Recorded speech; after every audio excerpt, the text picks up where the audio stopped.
السلام علیکم ورحمۃ اللہ وبرکاتہ۔ محترم ناظرین اکرام،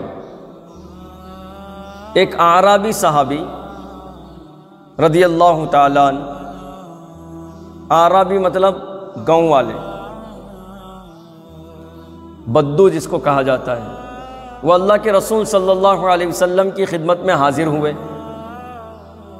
اور انہوں نے عرض کیا، اے اللہ کے رسول صلی اللہ علیہ وسلم، مجھے وہ اعمال بتلا دیجئے یا مجھے ایسے اعمال بتلا دیجئے جن کے کرنے سے میں جنت میں چلا جاؤں، یا جن اعمال کو کرنے سے مجھے جنت مل جائے۔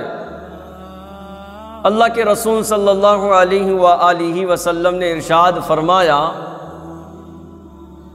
کہ اللہ کی عبادت کرو اور اللہ کی ذات میں کسی کو شریک مت کرو، 5 وقت کی نماز کو قائم کرو، خوش دلی کے ساتھ زکوٰۃ کو ادا کرو، خوش دلی کے ساتھ اللہ کے راستے میں مال کو خرچ کرو، رمضان کے روزے رکھو۔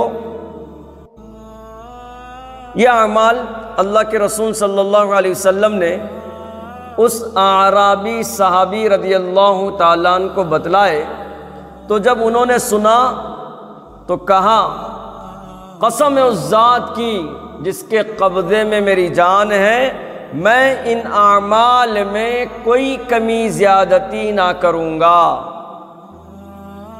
میں ان اعمال میں کوئی کمی زیادتی نہ کروں گا۔ یہ کہہ کر آپ مجلس سے، یعنی اعرابی صحابی، گاؤں والے صحابی رضی اللہ تعالیٰ عنہ مجلس سے جانے لگے۔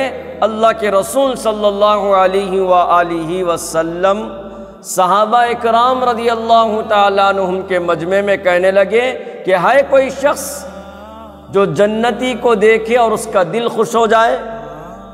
اللہ کے رسول نے کہا کہ اس صحابی یعنی اعرابی صحابی جو جا رہے تھے، ان کی طرف اشارہ فرمایا کہ یہ وہ صحابی ہے جو جنتی ہے۔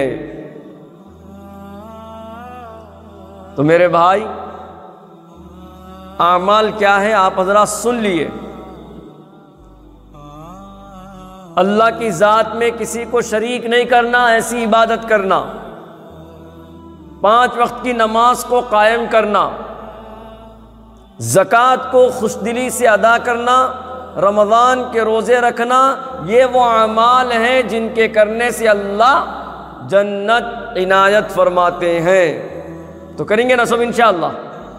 اللہ سے دعا کرتے ہیں اللہ تعالیٰ ہم تمام کو ان اعمال کے کرنے کی توفیق نصیب فرمائے، آمین۔